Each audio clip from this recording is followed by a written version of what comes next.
আমার এই ছোট্ট মস্তিষ্কে একটা জিনিস খুব ঘুরপাক খাচ্ছে। দেখেন, আপনারা অবশ্যই জানেন যে বঙ্গবন্ধু শেখ মুজিবুর রহমান 1966 সালে 6 দফা দাবি উত্থাপন করেছিল।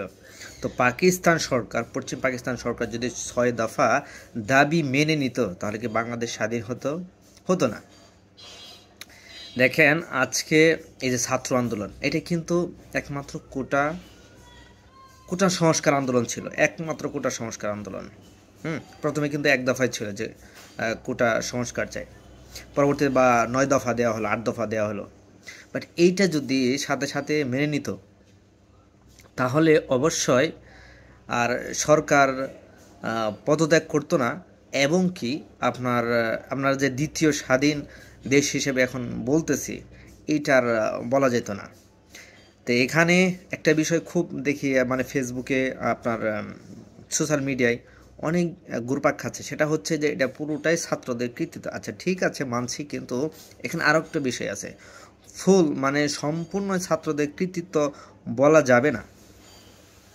এখন ছাত্র এখানে মারা গিয়েছে বা সব কিছু মিলিয়ে আর কি, ইন্টারন্যাশনাল মিডিয়া যে খবরটা দেওয়া হচ্ছে যে 300 লোক মারা গিয়েছে।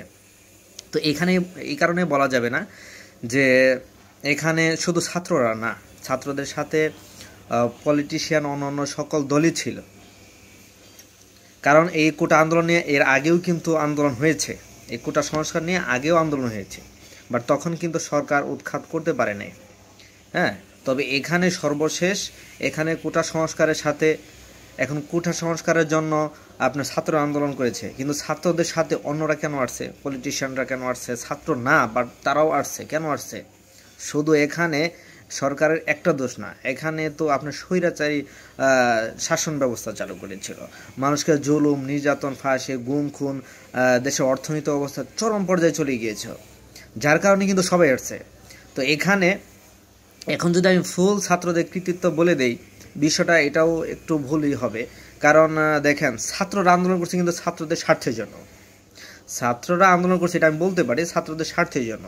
বাট প্রথমে কিন্তু বলে না যে সরকারের পদত্যাগ চাই, আমাদের সরকার, দেশের অর্থনৈতিক অবস্থা খুব খারাপ, এবং আমি আমাদের এই স্বৈরাচারী সরকার, এটা আমরা এই কি করতে চাই, একে আমরা নামাতে চাই।